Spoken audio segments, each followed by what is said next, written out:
santykiai. Pasižiūrim apie jūsų žmogų. Kas jo galvoje, kas jo mintise, ką jisai planuoja, tai, kas susijęs su jumis. Pirmiausia, žiūrime, kas jūs, kokios jūsų energijos. Pagal tai matysite, ar šis kortų skaitimas jums. Kas pas jūs šiuo metu, kokios pagrindinės energijos. Na, žiūrėkit, jūs dabar pasiruošę įgyvendinti savo kažkokią tai svajonę. Turite tam energijos, turite norą, turite netgi galbūt ir galimybės kažkokias tai. Bet dabar jūs tokie kaip ant slenkščio į naują kažkokią tai pradžią, į kažką tai tokio, ko dar pas jūs nebuvo, į kažkokią tai svajonę. Žiūrime, kas pas jūs, kokie santykiai tarp jūsų.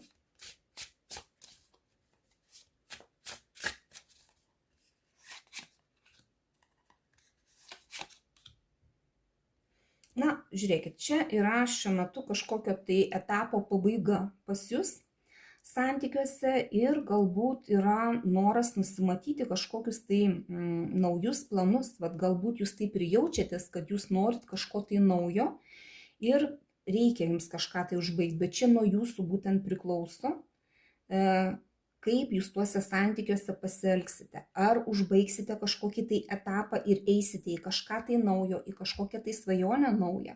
Ar tiesiog bandysite kažką tai daryti tuose santykiuose, bet jums jau noras yra kažką tai užbaigti, nes jau yra per sunku, jau per daug susikrovė visko ir noras yra kažką tai keisti.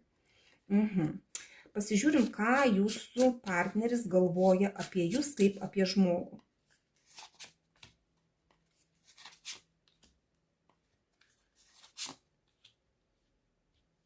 Na, žiūrėkit, jisai galvoja, kad jūs esate pakankamai rūpestingas žmogus, rūpinatės jūsų santykiais, įdedat kažkokį tai indėlį, bet jau jums galbūt net ir pabodo tai, kas yra pas jūs. Yra kažkoks tai stabilumas, bet nėra augimo. Ir jeigu yra kažkokie tai pasiūlymai, galbūt net ir iš jo pusės, jūs jau nebepriima tų pasiūlymų, jums nebeįdomu, jums gal net ir nuobodu, jūs kažkaip tai galbūt sulindę į tuos namų rūpesčius kažkokius, į tą rutiną ir nieko nedarote, kad kažko įsineštų kažką tai naujo į tuos santykius. Va taip jisai jūs mato šiuo metu. Ką jisai jums jaučia? Kokie jo jausmai?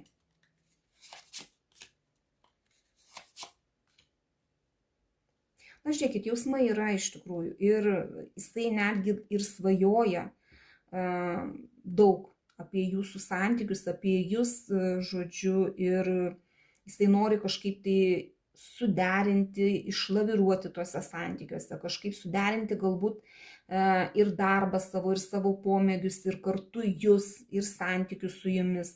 Bet čia, taurių riteris, visą laiką apie jausmus. Visą laiką tai žmogus turi jausmus.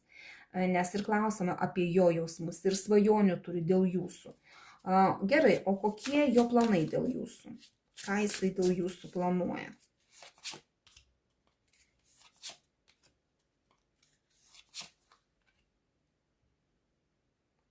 Na, iš tikrųjų, tai jisai mažais žingsneliais planuoja eiti savo rūpestį kažkokį tai įnešti, nusimatyti kažkokį tai savo tikslą ir mažiukais žingsniukais eiti to tikslo link.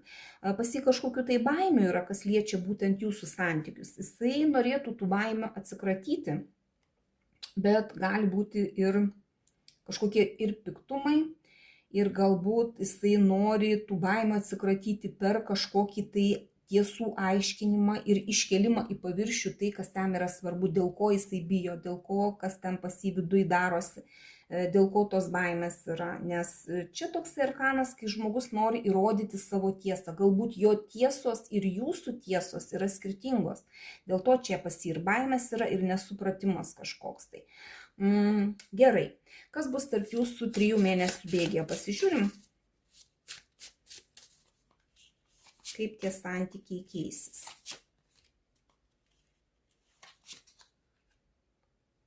Na, žiūrėkit, bus kažkoks tai pokytis 3 mėnesių bėgyje? Visų pirma, reikės daryti pasirinkimą kažkokį tai. Galbūt tas pasirinkimas ir susijęs su kažkokia tai nauja pradžia, su kažkokio tai etapo pasikeitimu, nes dabar santykiuose pas jūs kažkas tai tarsi pasibaigė. Ir galbūt reikės daryti pasirinkimą, užbaigti tą kažką ir naują kažką tai pradėti. Ar, tiesiog, čia netgi yra toksai kantrybės arkanas, kai jūs negaunate to, ko tikitės. Tiesiog reikia išlaukti, dar nepribrendo, bet galbūt net ir kantrybės nebeturite. Bet kokiu atveju likimo ratas, kai krenta, vis tiek yra kažkoks tai posūkis jūsų santykiuose. Nebus taip, kaip buvo. 3 mėnesių bėgyje vis tiek kažkas taip pasikeis. Darysite jūs pasirinkimą ar nedarysite, vis tiek taip, kaip dabar yra šiuose santykiuose pas jūs, taip nebus. Bus kažkas tai naujo, kažkoks tai naujas etapas, kuris, tiesiog įneš kažką tai naujo jūsų santykius. Tai va, dėkoju už jūsų laiką, širdutes, bet kokiu atveju linkiu gerų pasirinkimų ir būkite laimingi.